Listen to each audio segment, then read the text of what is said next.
Fairly, as it turns out. Rigged election, he knows about rigged elections better than anybody. But when I was in exile, we were still friends. That's always a good way to find out, test of friendship. But he's a highly respected man. He's respected very much in his country and all throughout Europe and throughout the world where they know him. He's built a tremendous military, powerful military, uses a lot of our equipment.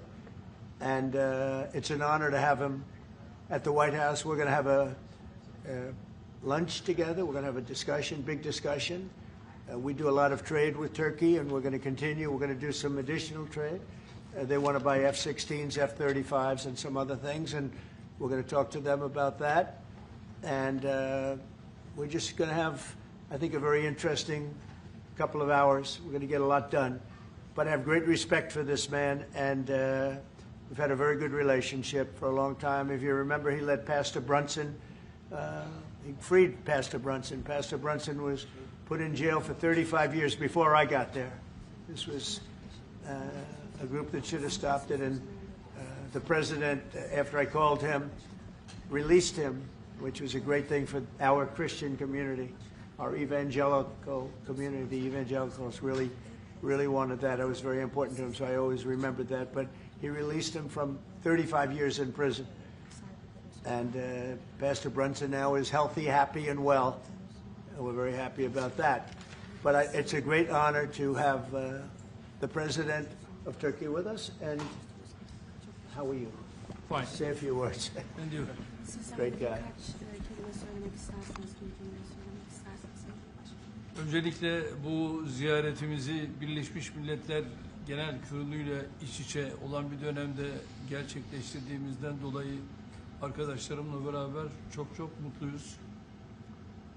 Gerek Sayın Trump'ın birinci döneminde gerekse ikinci dönemde Türkiye-Amerika ilişkilerinde farklı bir süreci yaşıyoruz. Kendilerinin de az önce ifade ettiği gibi gerek F-35 konusu, gerek F-16 konusu, gerekse Halk Bankası'yla ilgili aramızdaki ilişkiler konusunu bugün etraflıca görüşme fırsatı bulacağımıza inanıyorum. Heybeliada okuluyla ilgili ise orada üzerimize ne düşerse biz onu zaten yapmaya hazırız. Dönünce de Sayın Bartolomeo'yla bu konuyu görüşme fırsatı bulacağım. First, Mr. President, I am very pleased that this visit actually coincides with the 80th UNGA. So I am very pleased to be here with my colleagues and friends. And as we have said, during the first term of your presidency and during your second term, we are able to carry Turkey and U.S. relations to a much different level and process. And as you've said, we have an opportunity here today to be able to discuss some of the issues regarding the F-35, the F-16, and also the Halkbank case, and we will have an opportunity to thoroughly discuss them.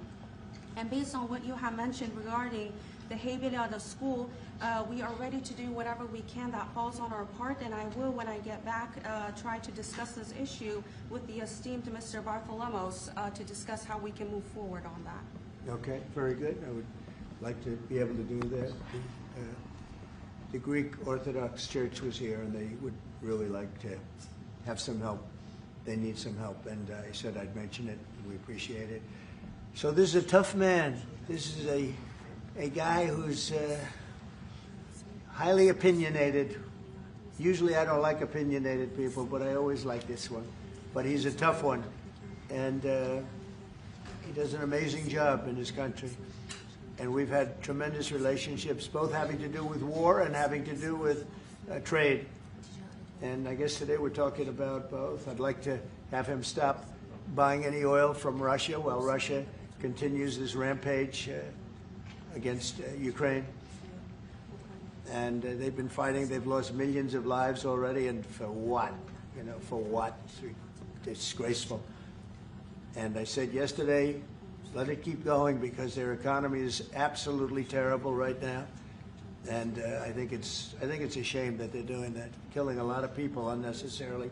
7,818 people were killed last week. Mostly military people, their people and Ukrainians. More Russians, actually, than Ukraine, a little bit more. But it's such a waste of human life, and so he ought to stop. Putin ought to stop. And with that, we'll get to a little bit of a discussion. We're going to make some great trade deals for both countries. We do a lot of business with Turkey. They build great products. They build beautiful, great products, really fantastic manufacturers. And we buy a lot from them, and they buy a lot from us. Would you have any questions, please? You repeatedly called out Obama and Biden administrations for their stupid decisions. One example you gave was the refusal to sell the Patriot missile defense systems to Turkey, which resulted in the expulsion of the country from the F-35 program. Now, you are known to be a great deal maker in Turkey. What can you do to undo the stupidity? Yes, CNN, sir. CNN? Well, because you sounded like a nice guy, but CNN is fake news. I mean, but you sound like the real deal to me, so I'll answer the question. We're going to be discussing the Patriot system, which is the best system. We'll discuss that. We're going to discuss the F-35. We'll be discussing all of the things that you know about and that some of that you mentioned. And I think he'll be successful with buying the things he'd like to buy. What concrete steps can you say? Well, we'll have to see. We haven't even started yet. But I know he wants the F-35, and he's wanted that, and we're talking about that very seriously. And the F-16, we're in great shape. Certain other things he needed, as you know, and I'm going to see to it that we get that to him. He needs certain things, and we need certain things. And we're going to come to a conclusion. You'll know by the end of the day. Go ahead, please. Mr. President. Sayın Cumhurbaşkanı, siz Başkan Trump'ın ne kadar barış için çabalar gösterdiğini daha önce de söylemiş bir cumhurbaşkanısınız. Ve siz de bölgede birçok ülkeyle, birçok liderle görüşmeler, kontaklar kurabiliyorsunuz. Bu konuda birlikte nasıl çalışabilirsiniz gelecekte?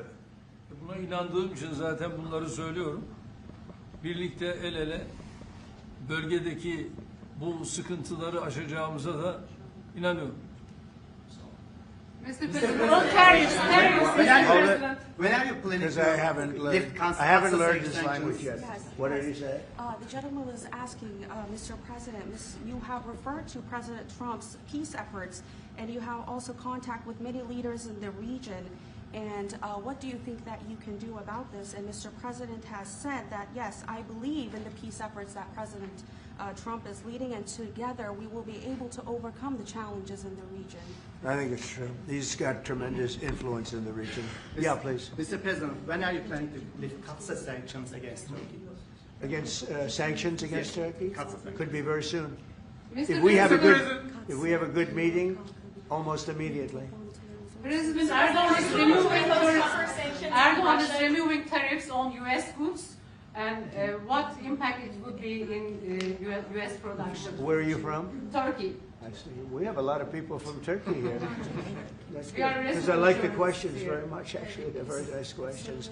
We'll see about tariffs. We're going to be talking about tariffs. We already removed them. Well, we're going to be talking about that. Sanctions on Russia, even if not all NATO countries stop purchasing Russian oil? We're going to be seeing about that. The NATO countries were disappointing in that regard, but they've been very amazing in other ways. They did, as you know, they went from 2% to 5% GDP, and that's a big step, and it's paid. I mean, they have the money there. And we're selling a tremendous amount of military equipment to NATO. We're selling. We're not giving like Biden did. We're selling it to NATO, and it's a lot. They're buying a lot, and I assume they're giving it to Ukraine. They could buy it for other reasons too, but I assume they're giving most of it to Ukraine. But they're buying highly sophisticated weaponry, and they're paying for it full price. And that's how we're involved. Biden gave $350 billion. Look, this war would have never started if I were president. If I were president, this war would never be happened. Would have never happened. Yeah. Mr. President, I would like to ask about Gaza. Are you on the same page, Mr. Erdogan, for Palestine, Israel? Well, I don't know his stance. I can't tell you about that. I just say that we want to get Gaza over with. I had a great meeting with the leaders of that area, of that region, generally speaking, the Middle East. We had a great meeting the other day at UNGA, as you know, and I think we're close to getting some kind of a deal done. Yeah, we want to get the hostages back. I have to get the hostages back. We're the ones that got the hostages, all of them that we have now. But it looks like there are 20 living hostages and probably 38 or so dead hostages. Pretty sad. And the parents of those dead souls, those dead, mostly men, boys, in many cases like literally boys, they want those bodies back so badly, as much as though they were alive. And so we had a very good meeting with the representatives of the most powerful countries in the Middle East, and I think we're going to be close to a deal. Any solution? Mr. President. Mr. President, we've noticed that in the Ukrainian war and during the Israeli-Iran war, the airspace of the NATO countries is very fragile, and it needs to be stronger. And in that sense, Turkey being the second largest army in NATO, it needs to support its air force and air defense. How do you look at this issue in general as a NATO? Well, we support them. I It's mean, we're, the eastern flank of yeah, we're in NATO, and you know, they're paying now 5% of GDP. Nobody thought that was possible, and they agreed to that 6 months ago when I was there. And the relationship is very good. The NATO countries, with us, is the strongest it's ever been. We used to complain that they're paying 2%, but they're not paying. The United States was paying almost everything. And now they're paying 5%, and they paid. And that's trillions of dollars. You know, we're talking about trillions of dollars.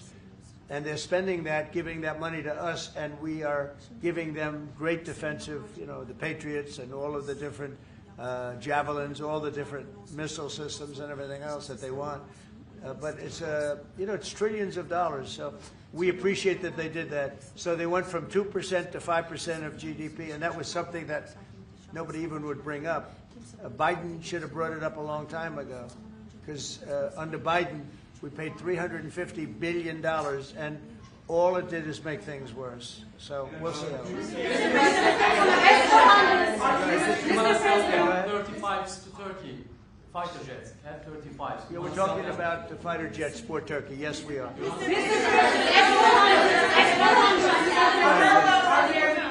we going to see any steps going to be taken today about the issue, about the things that are going on in the Gaza, Palestine? Are we going to... It could be today, yeah, could be today.